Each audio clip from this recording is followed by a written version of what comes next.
Hola a todos, aquí Tokuisatsu. Hace unos días se reveló la segunda wave de los Deluxe Robo Universe. A su vez, Playmate nos presentó su nuevo Dino Megazord y la colección de Power Rangers Reignition. Así que el día de hoy vamos a analizarlo todo en detalle. Así que comencemos. Para empezar, hablemos de la nueva colección de Power Rangers creada por Playmate Toys, Power Rangers Reignition. Esta línea debutará con las clásicas figuras Automorphing de los 6 Power Rangers que conocemos, pero el día de hoy nos enfocaremos en lo más llamativo de este lanzamiento, el nuevo Dino Megazord.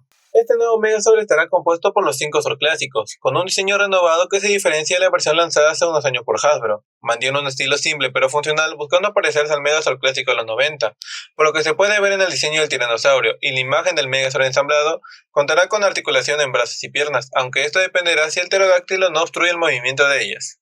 Pasando a los Zord individualmente, comenzamos por el tiranosaurio. Su diseño es muy similar a la versión de 1993, con algunas pequeñas diferencias en detalle de impresión y de pintura.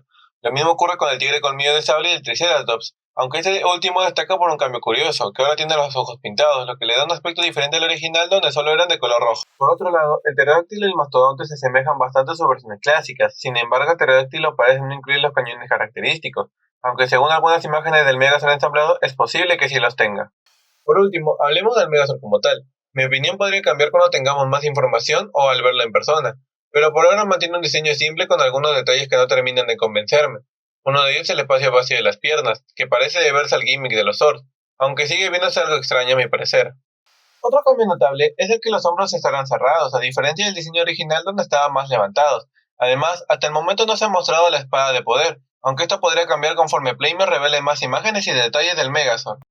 Pasando a los artículos de Super Sentai, se han revelado los mechas que conformarán la segunda wave de la línea de los Robo Universe. El Gao King, también conocido como el Wild Force Megazord, y el Daishyujin, conocido como el Dino Megazord.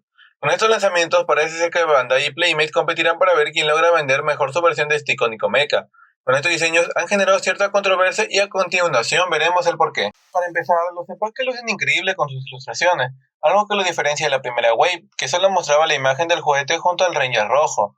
Esto podría deberse a que Bandai está consciente de que estos lanzamientos no serán del agrado de todos. Además, como el resto de la línea, estos mechas solo tienen articulación en los brazos y la capacidad de combinarse con otros de la misma línea, incluyendo el mecha de turno, la Tegazord de Goshuyer.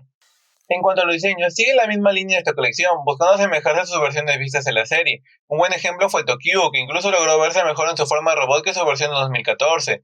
Sin embargo, tanto el Daishyujin como el Gao-King tienen detalles que afectan un poco su estética. En el caso del Daishyujin, el mayor problema son sus pies, que lucen demasiado pequeños y simples, restando la imponencia del diseño, algo que se aprecia mejor en la ilustración de la caja. Por su parte, el Gao-King presenta una misión notable, la marca roja de la pierna del bisonte, lo que le deja un vacío extraño en los pies en comparación al lanzamiento de la primera wave. Todo esto parece estar relacionado con la manera en que fue diseñado los Zord individualmente, lo cual se convirtió en el aspecto más cuestionado en estos lanzamientos. Incluso entre los fans la recepción ha sido mixta. Comenzando con el Daishyujin, aunque he señalado algunos detalles de la versión de Playmate, hay que reconocer que sus diseños resultan más llamativos en comparación a lo que nos presenta Bandai en esta ocasión.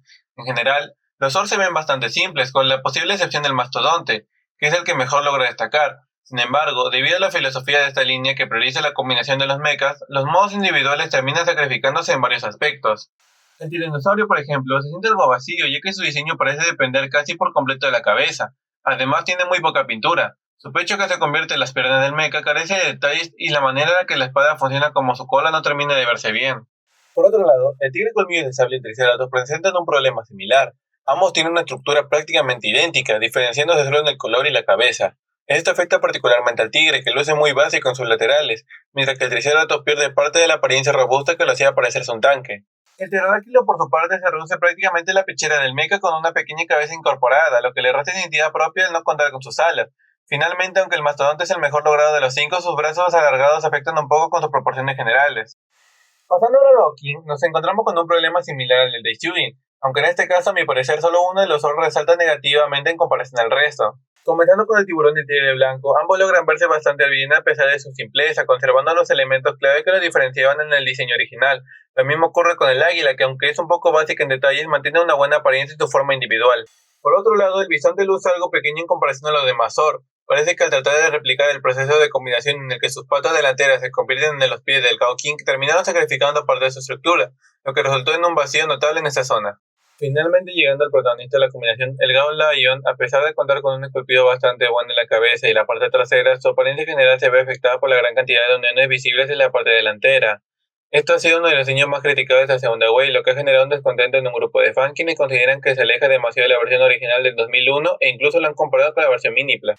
Concluyendo con esta comparación y dando una recomendación, creo que la elección del Daisuji dependerá de lo que busques y el presupuesto que tengas. Si quieres un mecha que se puede exhibir tanto en sus formas individuales como combinadas, la versión de Playmate podría ser una mejor opción que la de Bandai, aunque no conocemos el precio del primero, mientras que el segundo ya está listado en tu Collectibles con un costo de $60. Por otro lado, el Goukin sigue la misma lógica. Si estás coleccionando la línea Deluxe Robo Universe o no tienes la versión original, esta podría ser una buena alternativa. Después de todo, el propósito de esta línea es hacer que estos mechas clásicos sean accesibles tanto para nuevos fans como para coleccionistas, evitando los altos precios del mercado secundario. ¿Y ustedes, qué opinan de estos lanzamientos? ¿Y tienen pensado adquirir alguno? Lo leo en los comentarios. Nos vemos en otra ocasión y gracias por ver.